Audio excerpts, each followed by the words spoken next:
22절로 23절 말씀입니다.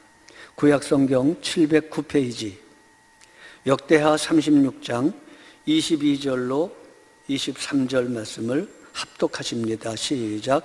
바사의 고레스 왕 원년에 여호와께서 에레미야의 입으로 하신 말씀을 이루시려고 여호와께서 바사의 고레스 왕의 마음을 감동시키심에 그가 온 나라에 공포도 하고 조소도 내려 이르되 바사 왕 고레스가 이같이 말하노니 하늘의 신 여호와께서 세상 만국을 내게 주셨고 나에게 명령하여 유다 예루살렘의 성전을 건축하라 하셨나니 너희 중에 그의 백성된 자는 다 올라갈지어다.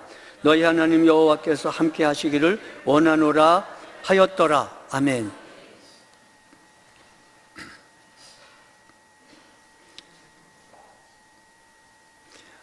열왕기가 끝난 후에 약 100년 정도 지나서 바벨론의 시대가 지나가고 메데 바사의 통치 시대, 그리고 그때가 바로 에스라와 느헤미야와 에스더의 시대입니다. 그때의 그 시대를 배경으로 하여 하나님의 사람 에스라가 남왕국 유다의 역사를 중심으로 기록한 책이 역대상하입니다. 역대상하에 에스라가 기록했다는 내부적 증거는 없습니다. 그런데 지난번에도 말씀드린 것처럼 역대하 마지막 장 마지막 절 지나서 바로 그 다음 페이지 한 페이지 넘기면 에스라서로 연결되는데 에스라 1장 1절로 4절 말씀과 오늘 우리가 봉독한 역대하 마지막 말씀이 거의 같습니다. 같은 사람이 기록하지 아니하고는 그렇게 쓸 수 없을 만큼 정확하게 같은 것을 보면서 많은 성경학자들은 이것을 근거로 역대기도 에스라가 기록한 것이다 라고 말하고 그 정설로 되어 있습니다.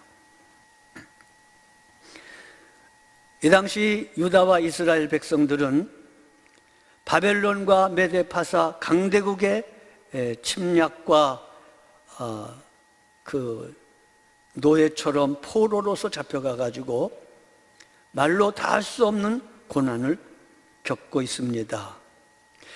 내부적으로는 이방 종교, 우상 종교의 발목이 잡혀서 하나님의 백성의 정체성과 사명을 상실하여 나라를 잃을 뿐만 아니라 민족성까지, 민족의 정체성까지 잃어버리는 멸절의 위기에 처해 있었습니다. 바로 이때 탁월한 하나님의 사람 에스라가 나타나서 아담으로부터 시작하여 유다의 멸망과 포로의 귀한 시까지의 그 당시 현재의 역사까지 하나님의 관점으로 역사를 기술하며 특별히 남왕조 유다의 왕조를 기술하고 있습니다. 에스라는 하나님의 백성의 신앙적 정체성과 사명을 일깨워 주려는 목적으로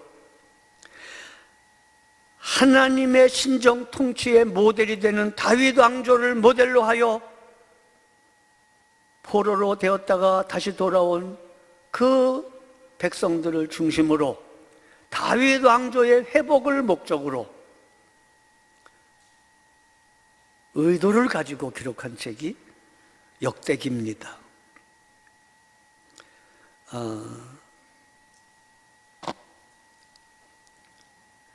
그 에스라는 웅대한 꿈을 꿉니다. 하나님의 백성의 역사를 쫙 쓰고 싶어서 아담으로 올라갑니다. 아담에서부터 역사를 쓰겠다는 겁니다. 근데 아담이 언제적 사람입니까? 그 무슨 증거가 있습니까? 고증이 있습니까? 그러다 보니까 제 생각에는 역사를 쓰려고 그랬는데 어쩔 수 없이 족보를 쓰게 된 것 같습니다. 그래서 아담으로부터 시작해서 다윗 왕조까지 이르는 그 길고 긴 내용을 상당한 부분을 족보로 사람들의 이름을 적어냅니다. 그리고 사울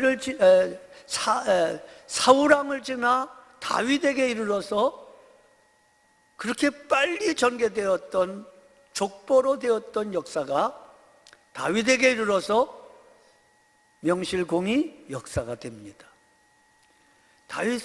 아담에서부터 다윗까지는 광속도로 빨리 갑니다. 역사가의 마음이죠. 막 진행하다가 다윗에 와가지고는 시간이 스톱된 것 같이 역대상 12장부터 한참 동안 다윗의 이야기로부터 역사가 전개됩니다. 이것은 에스라가 다윗 왕조를 모델로 하는 신정국가를 건설하는 목적을 갖고 있음을 보여줍니다.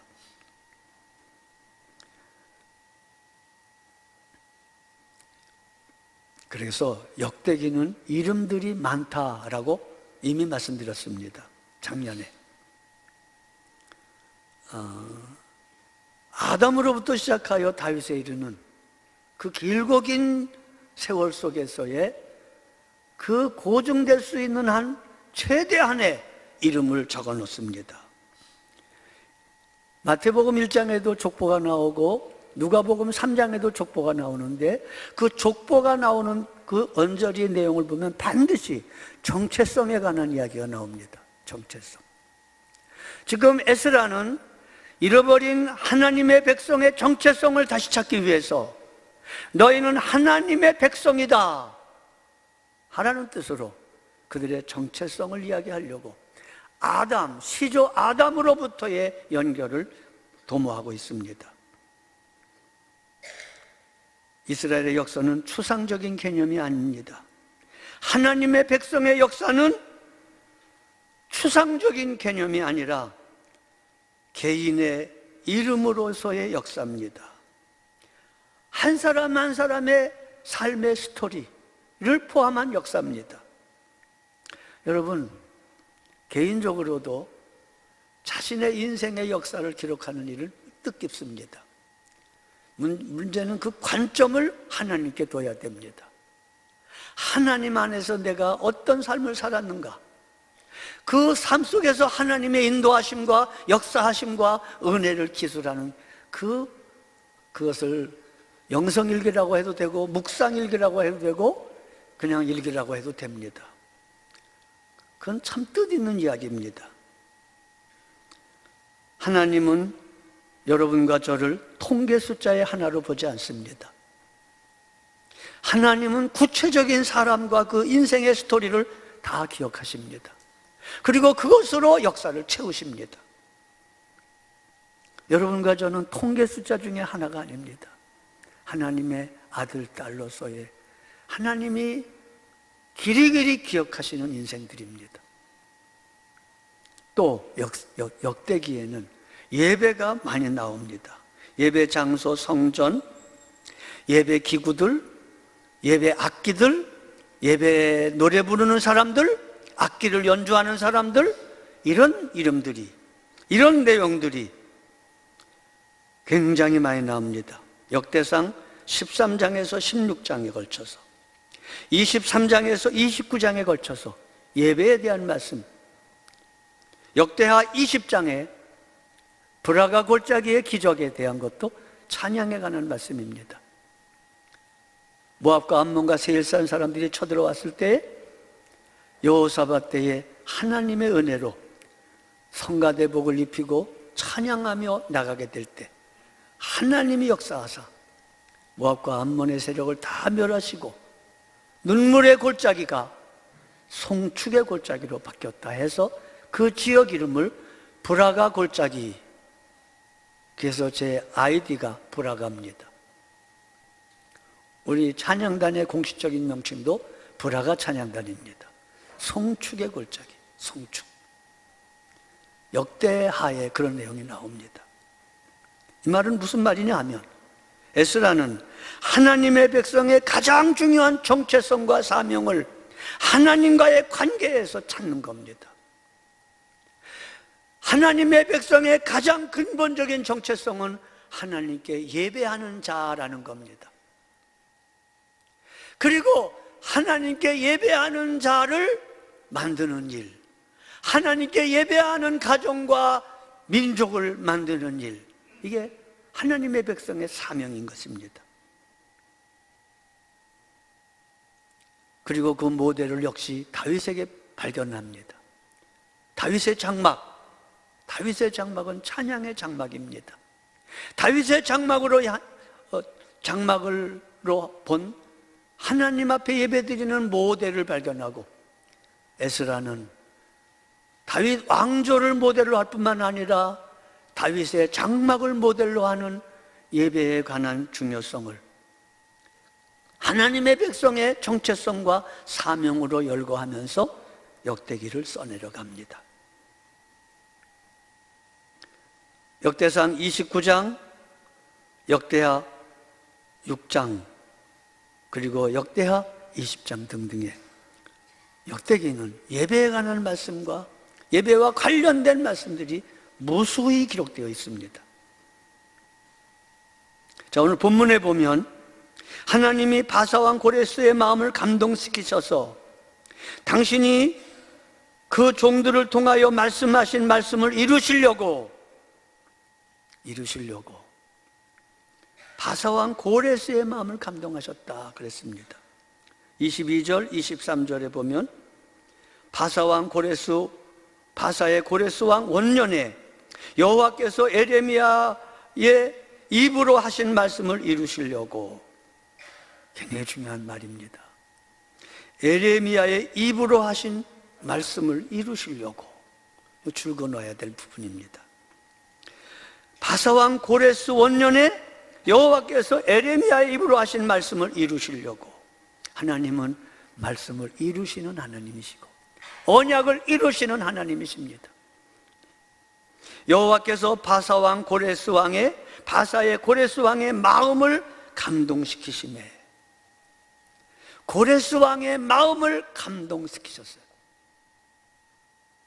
이방의 권력자 고레스 왕의 마음을 감동시키십니다. 하나님은 신자의 마음만 감동시키지 않습니다. 온 세상 모든 사람의 마음을 감동시켜서 결정적인 시간에 예수를 믿게도 하십니다. 전도자가 전도 열심히 해야 되지만 결정적인 것은 하나님이 그 시점에서 감동하실 때 믿게 되는 겁니다. 바사왕 고레스의 마음을 감동시키셨습니다. 이것은 참 눈물겨운 말씀입니다.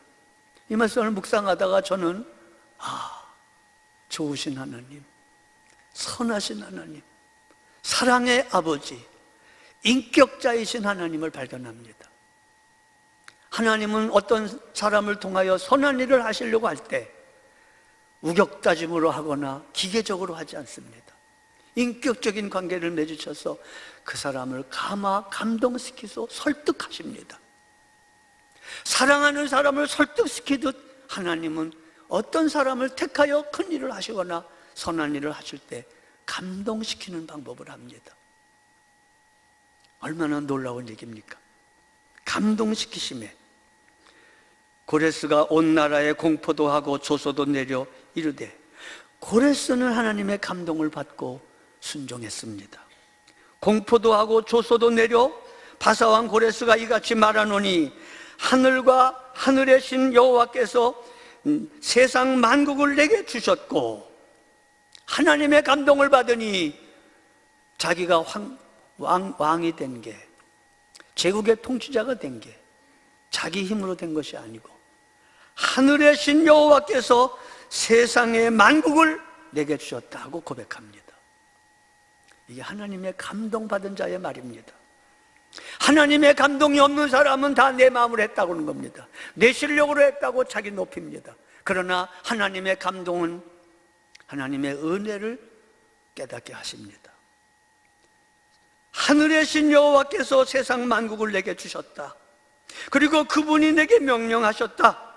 유다 예루살렘의 성전을 건축하라고 명령하셨으니, 유다 백성들아, 너희 중에 그의 백성된 자는 다 올라가라. 너희 하나님 여호와께서 함께 가시기를 원하노라.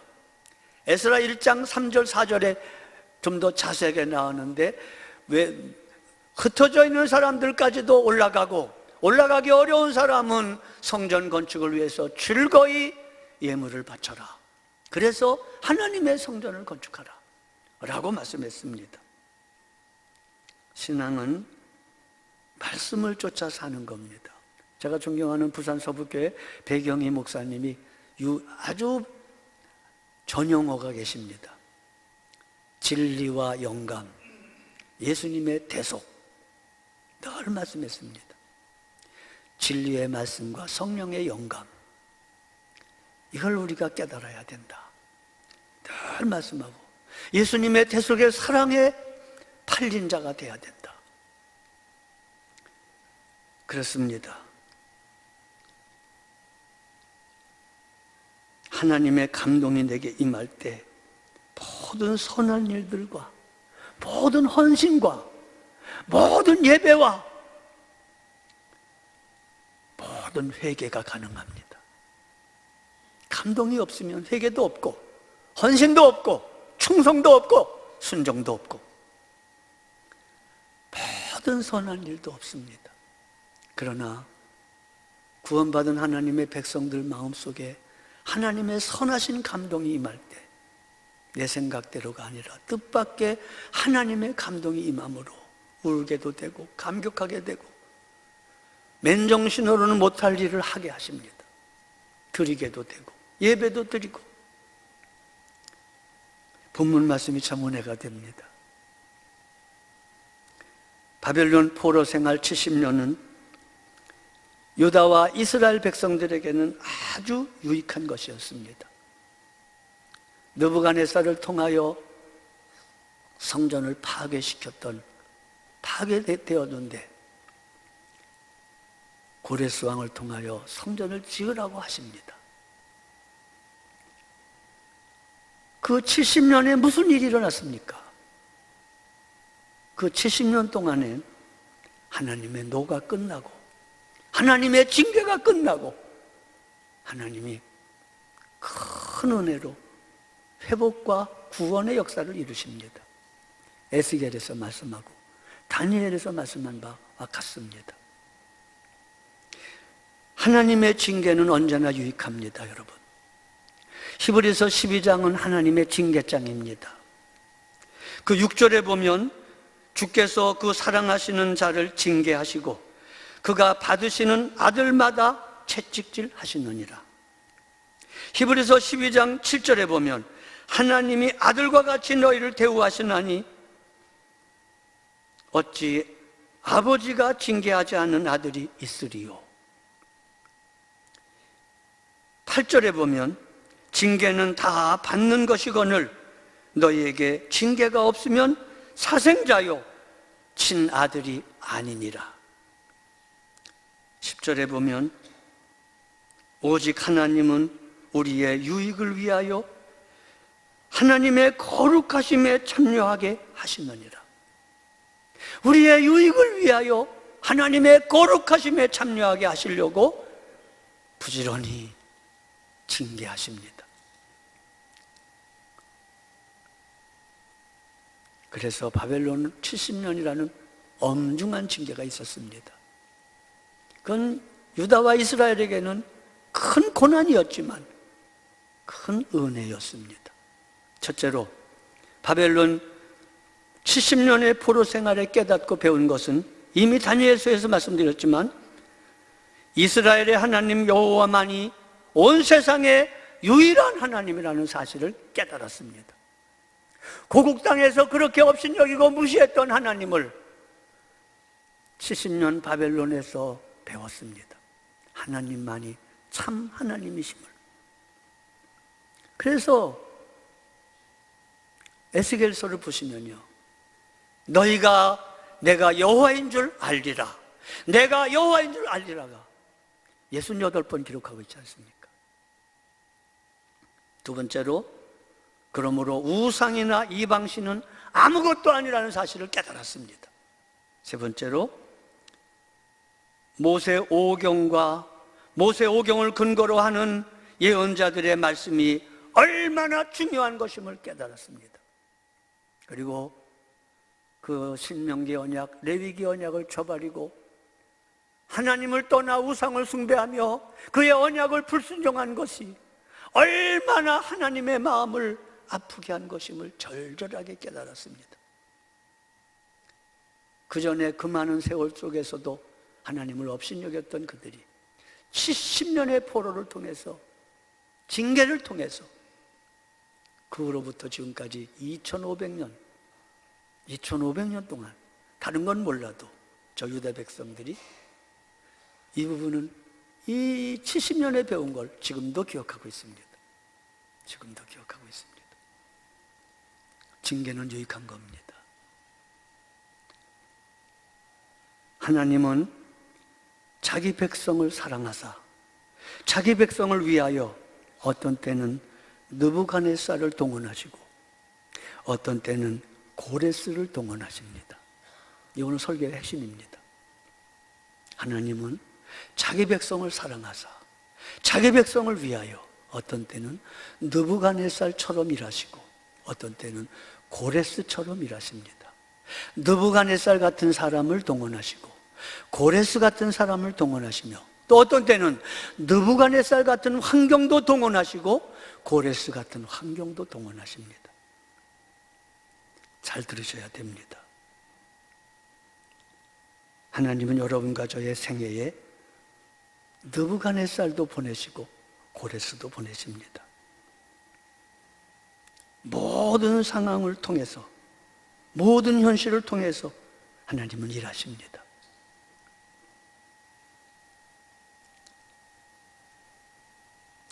그러므로 하나님을 사랑하는 자에게는 버릴 사람이 없고 버릴 환경이 없습니다.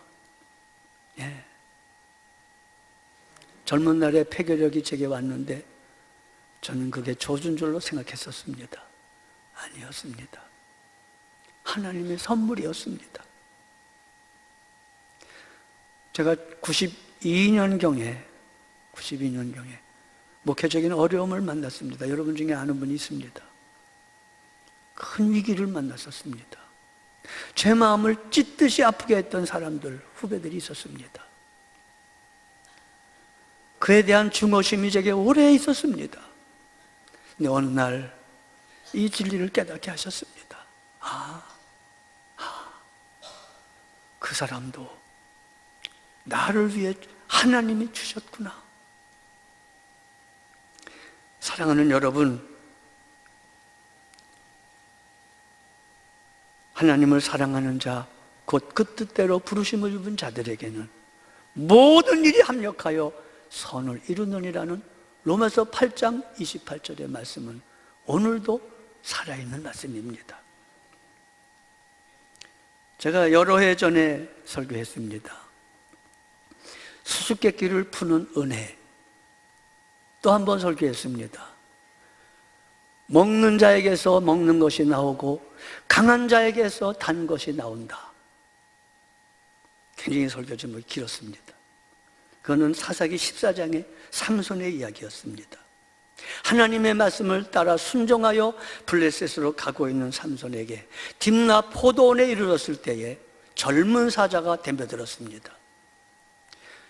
제가 모르긴 몰라도 이 젊은 사자는 그전에도 많은 사람을 잡아먹었던 사자일 것입니다. 삼손이라는 사람이 지나가는 걸 보고 야, 먹을 거 생겼다. 그리고 왕 하고 잡아먹으려고 쫓아 덤벼들었죠. 근데 하나님은 삼손을 사자밥 삼지 않았습니다. 반대로 사자를 삼손의 밥으로 삼으셨습니다. 얼마나 멋진 얘기입니까?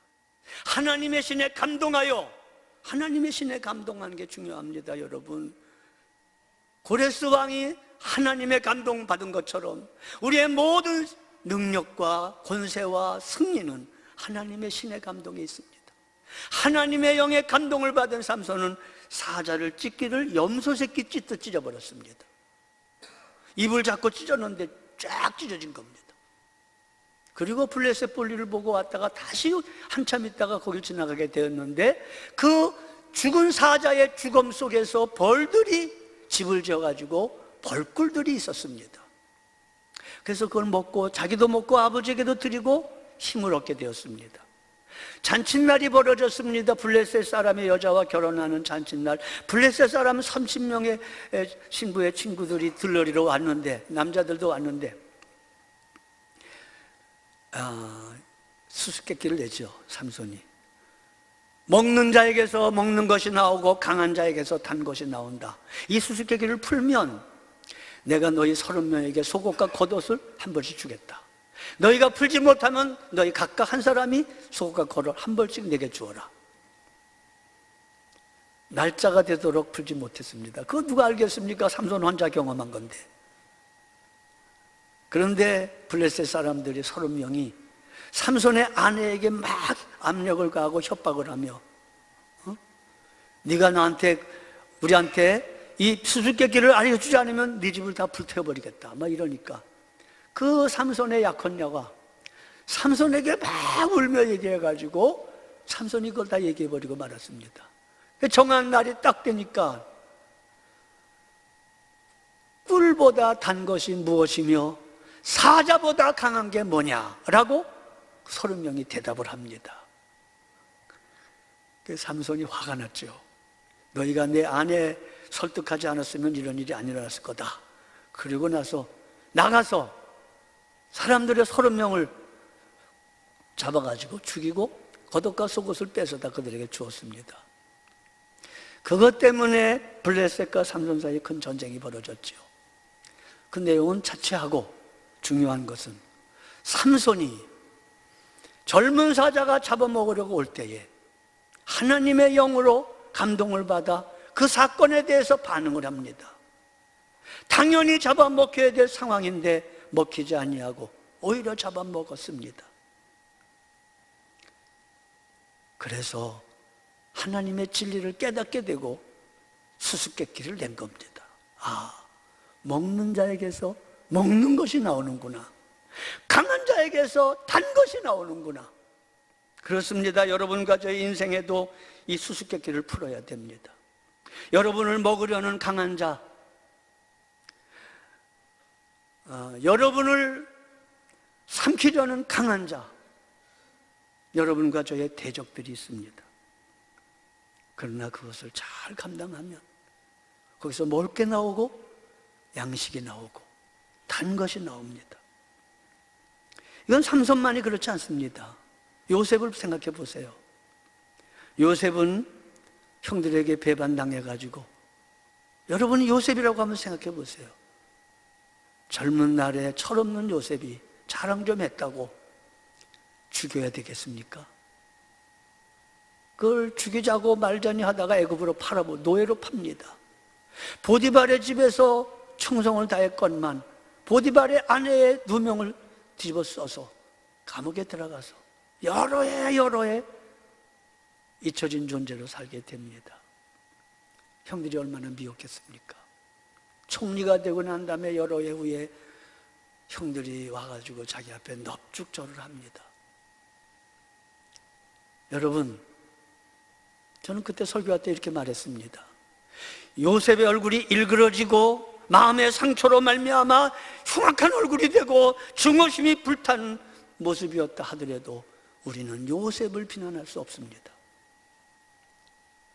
그 요셉의 상처, 요셉의 아픔,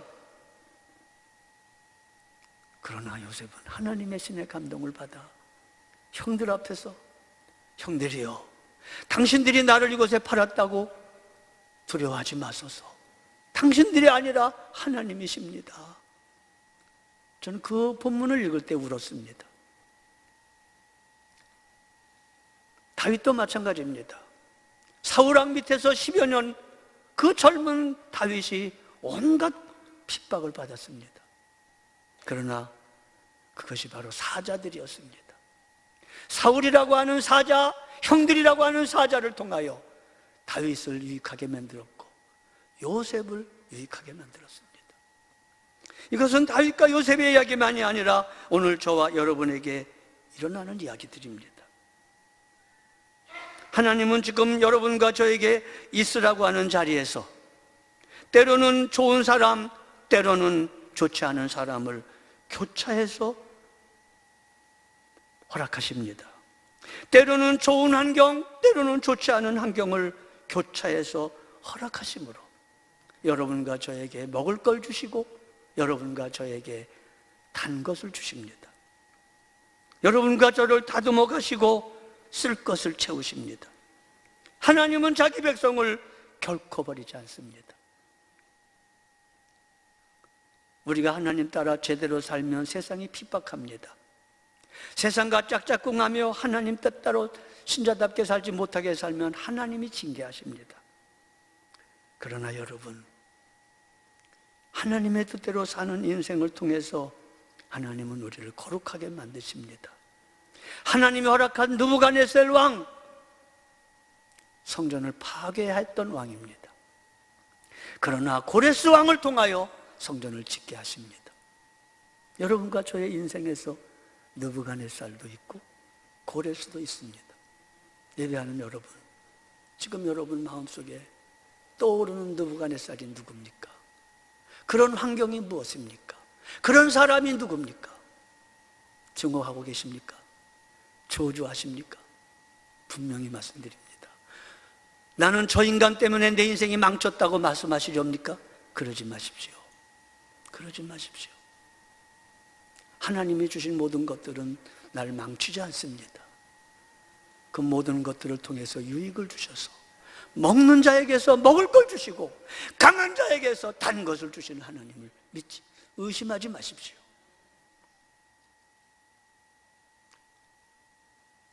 통일 찬송가 16장에 찰스 웨슬레 목사님의 찬송가가 있습니다. 새 찬송가에서 가사를 바꿔가지고 한 번도 부를 수 없겠습니다. 근데 통일 찬송가 16장에는 3절에 이렇게 되어 있습니다. 날 거룩하게 하시려 주 작정하신 뜻, 그 누가 반대하리요 꼭 이루시리라. 놀라운 말씀입니다. 날 거룩하게 하시려고 주 작정하신 뜻, 때로는 좋은 환경, 때로는 나쁜 환경, 때로는 느부갓네살, 때로는 고레스 같은 사람을 통해서 날 거룩하게 하시려고 작정하십니다. 요셉의 승리는 총리 대신이 아닙니다, 여러분. 인생에서 그렇게 어려운 게 용서하는 겁니다. 용서하는 겁니다. 용서받은 감격으로 하나님의 영에 감격이 없으면 용서할 수 없습니다. 하나님은 자기 백성을 버리지 않으십니다. 예수님은 교회의 머리가 되셔서 그것을 증명하십니다. 끊을래야 끊을 수 없는 관계가 머리와 몸과의 관계입니다. 하나님은 예수 안에서 여러분과 저를 버릴 수 없으십니다.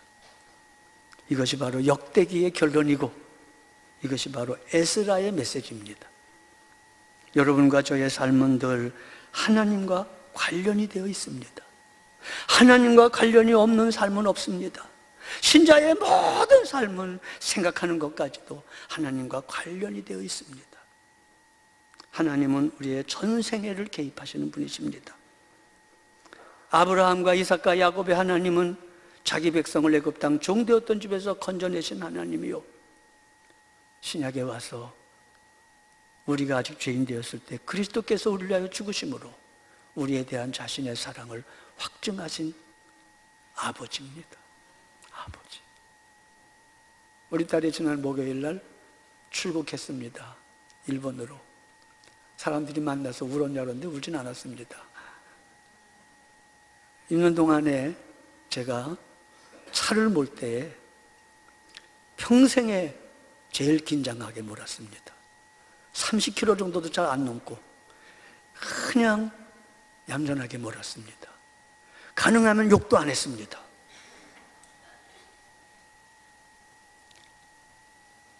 딸이 둘째 딸한테 전화했대요. 둘째 딸이 일러 바치는 말이 이런 말입니다. 언니가 그러는데 엄마 아빠 집에 가가지고 가라. 너무 잘해주신다. 엄마하고 싸움만 안 하면 아주 잘해줄 거야. 싸웠다는 얘기 올라 큰딸이. 그렇습니다, 여러분. 아버지는요, 언제나 연결되어 있습니다. 영국에 있는 딸도 일본에 있는 딸도 다 연결되어 있습니다. 똑같이 하나님 아버지가 여러분과 연결되어 있습니다. 끊어지지 않습니다. 하나님은 여러분과 저를 향하신 뜻을 이루기까지 결코 그 줄을 놓지 않으십니다. 호세아 11장 8절에 보면 에브라임이여 내가 어찌 너를 놓겠느냐, 이스라엘이여 내가 어찌 너를 버리겠느냐. 여기 에브라임이나 이스라엘에다가 여러분의 이름을 불러보세요. 아무개야 내가 어찌 너를 놓겠느냐, 내가 어찌 너를 버리겠느냐. 그렇습니다. 그 사랑에 감격하여 감사하며 감동받으며 설득당하며 사랑하며 용서하는 우리 모두가 되기를 축복합니다. 일어나시겠습니다. 하나님 아버지, 하나님은 예나 지금이나 자기 백성을 버리지 않으신다고 말씀하셔서 감사합니다. 하나님 눈동자같이 나를 지키시는 하나님, 이제까지도 은혜요, 지금도 앞으로도 은혜입니다. 하나님 의지하며 굳세고 담대하게 하나님의 감동 안에서 살게 하옵소서. 우리 구주 예수 그리스도의 대속하신 은혜와 하나님 아버지의 사랑하심과 주 성령님의 교통하심이 모두에게 함께 하시기를 축원하옵나이다. 아멘.